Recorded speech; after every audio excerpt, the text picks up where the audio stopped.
Unlock the editing page. Enter the access code 32157.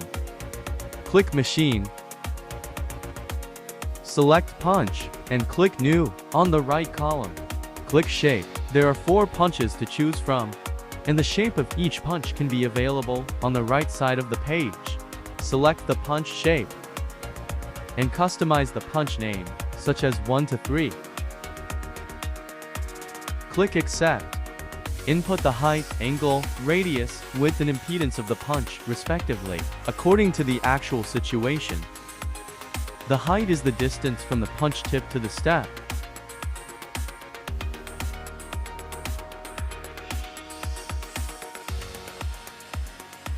The angle is the punch tip angle.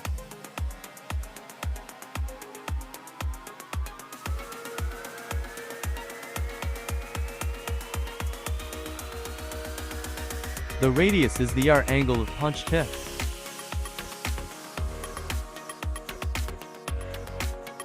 The width W is 2 times the distance from the punch tip to the inner edge.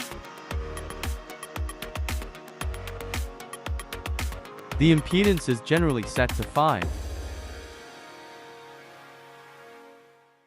After the parameter setting is completed, click Mold Properties. Set the installation method as shoulder. Then click Accept and End.